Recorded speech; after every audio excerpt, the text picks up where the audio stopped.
Hello and welcome back. As always, my name is Lazar and today we're going to go through some of the more important changes that were brought to Heroes of the Storm in the latest Kharazim patch.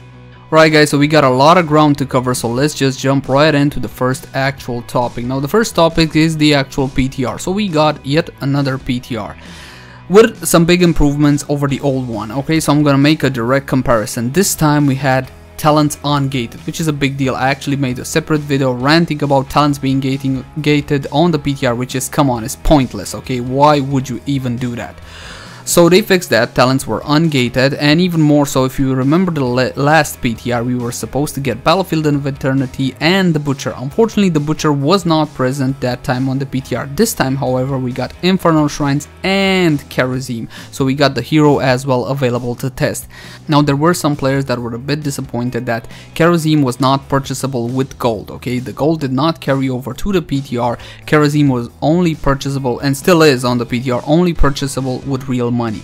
However, please take note that all purchases, all real money purchases made on the PTR do transfer over to live as long as you selected your region correctly.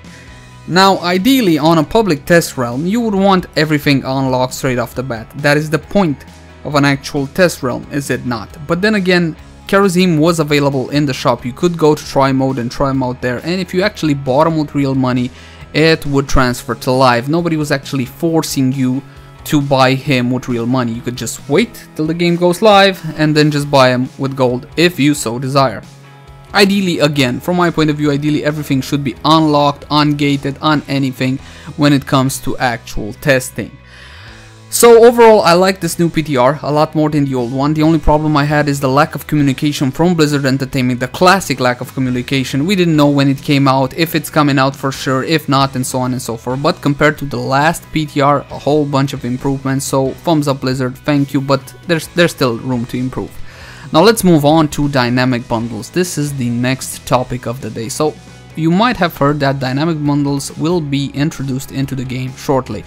You may not be familiar with dynamic bundles, so these are bundles that offer 3 or more items and their prices will be reduced when you already own 1 or more of the items they contain. You can expect that a dynamic bundle's total price will be lower based on the prices of the items that you already own within that bundle. Alright guys, let me try to explain it a bit better than Blizzard did here. Let's take a very clear example. First thing we gotta know though, dynamic bundles must have at least 3 items in them in order to actually be dynamic. Okay, so 3 or more. 2 item bundles will not be dynamic, they'll be static bundles, no discount, no anything. Now let's take an example. Like I said, we got a bundle with Nova, Roller Derby Nova, and the latest skin, Nova's on Nova. Let's assume you already own one of them. Which one would you own? You would own Roller Derby Nova because roller blades and ponytails, obviously, you gotta have that.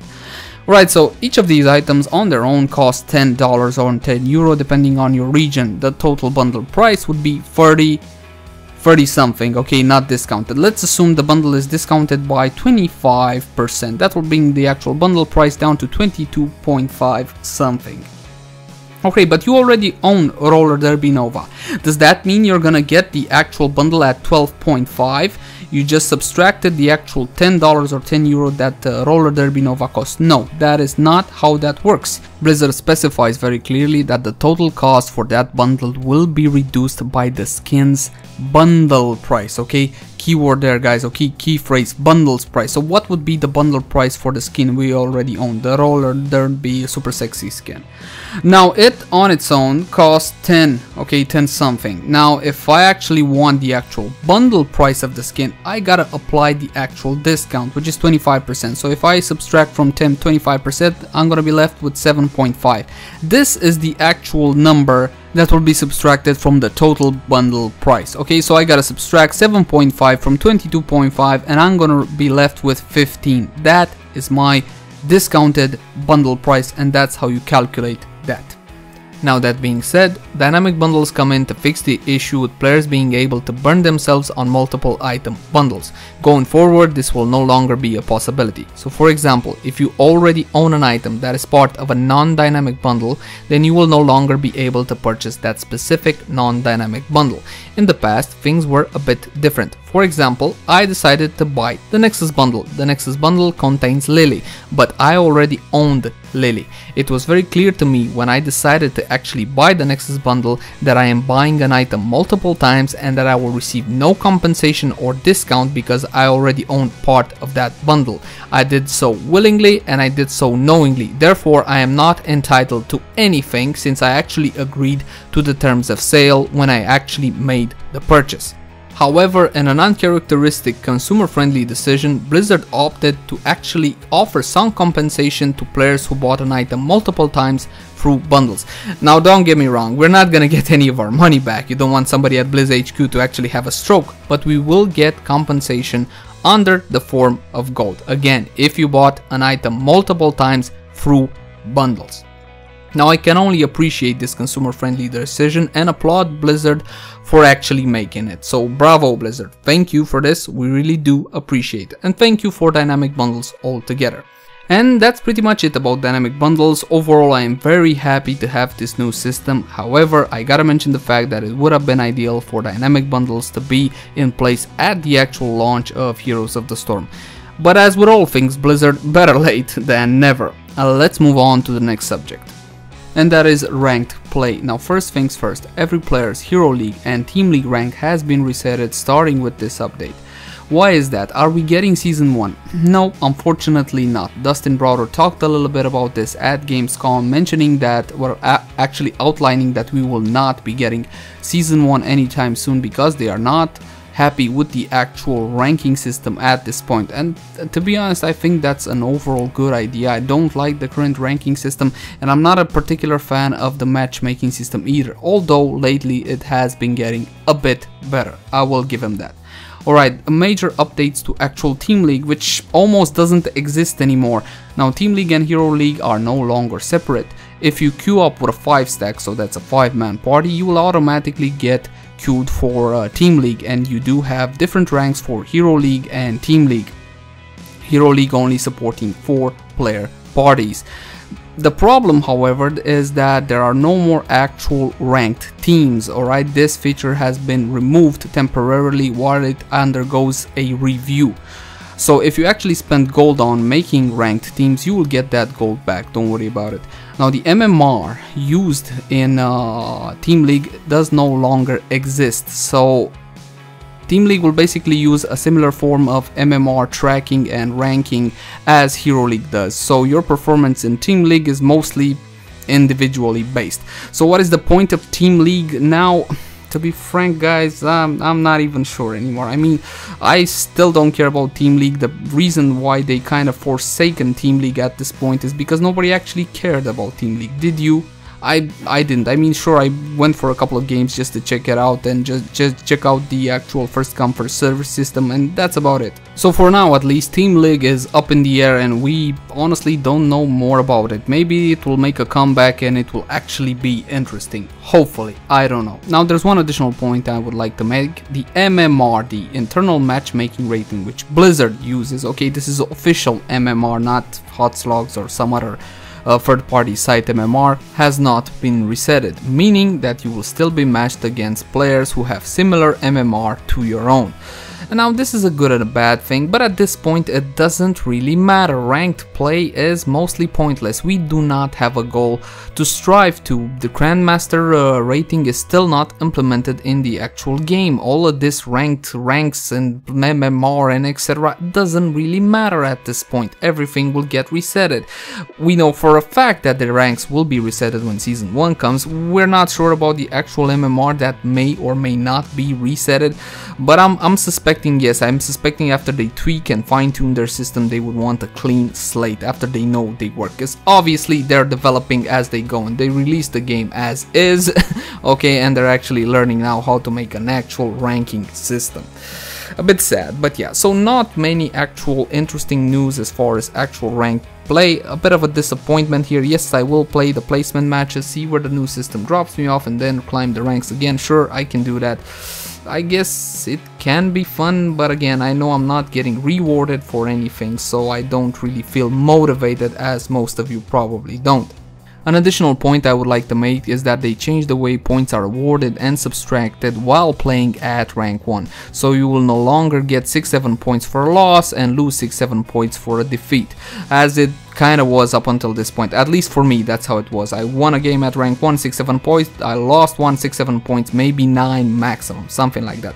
So now the system is consistent throughout rank 40 to rank 1, the same actual point system, meaning that players will have a harder time actually remaining at rank 1.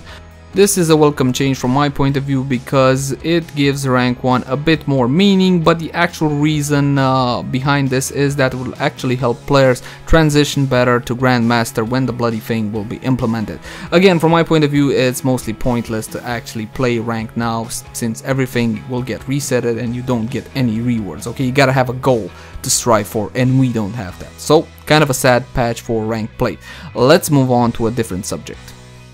Now we're gonna talk about how ability power gains work in Heroes of the Storm and what changes we just got and bonus effects from kills. Now let's start off with ability power gains. Now to clarify the rules for temporary ability power gains, the following rules have been added.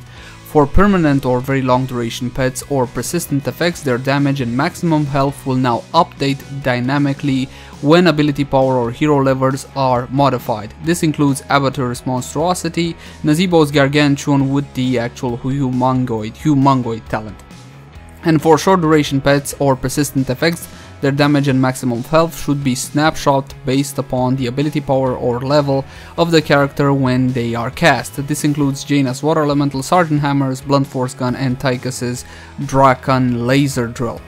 Now, to be honest, the way it worked before, guys, okay, so this might just sound all logical to you, but the way it worked before is that even the long duration summons and pets and so on and so forth were actually snapshotted, okay? So if you summon a Gargantuan at level 10, or let's say at level 20 with the Humongoid talent, okay, and you had kept that alive, until level 25, okay, he was still actually a level 20 Gargantuan, okay, broken, okay, so now it will actually scale as it should have from the get-go. The same with Abatur's Monstrosity. Obviously for the shorter durations one there is no real point here, but I would have done it anyway. I mean, why not actually let it scale as it should? What's the point in not to? So I don't actually see this as a brand new feature or a modification in gameplay mechanics and so on and so forth. I see this as an actual fix to a problem. Now, the other part of this section, the bonus effects from kills. Okay, so talents and abilities that gain bonus effects from kills will now only trigger from minions and mercenaries and will no longer gain benefit from killing neutral mercenaries, map event creatures, summoned units, etc, etc. Now, let me make a clear example here. Let's take Seasoned Marksman, okay? Seasoned Marksman, you could build up Seasoned Marksman on neutral creeps. Now, when you're killing the siege camp, okay, those are neutral creeps. After you capture them, they are no longer neutral. But you could build up your stacks of Seasoned Marksman on those creeps as well. You will no longer be able to do that. Now, you might say that, oh, hold on, this actually is a problem for talents such as Seasoned Marksman. Well, hold on, guys, we're gonna talk about Seasoned Marksman and such talents when we get to that specific section, because it's not quite so. They reworked those specific talents. Now, this change will not have a major impact on today's gameplay and was mostly done for consistency and how these types of talents worked. In the future, it may allow us to develop battlegrounds with many small minions, think haunted mines, and not have to worry about special casing Seasoned Marksman so it doesn't get out of control. Yeah, I can see why they actually did that, considering the new battleground, the Infernal Shrines battleground. Each time an actual shrine pops up, okay, it gets activated, it's gonna spawn a ton of little minions, okay, and you can build your Seasoned Marksman on those like nobody's business, so it could get out of hand. This is the main reason why they did this, because of the Infernal Shrines, and as they said, maybe in the future they want to make a map with 100,000 minions, who knows, okay, so this is okay, this is fine. And that kind of concludes this section of the video as well. Now unfortunately there's, like I said, a lot of ground to cover, and the video would take too long just to make it from start to finish, so I'm gonna split it into two parts. In the second part we will talk about the new hero Kharazim, we'll talk about the Infernal shrines and what I think about it. We will also talk about all the hero changes we got and all the changes to non-hero specific talents. But until next time guys, my name has been Lazer, thank you for watching, like, favorite, share and subscribe if you enjoyed the content, and I will see you again soon.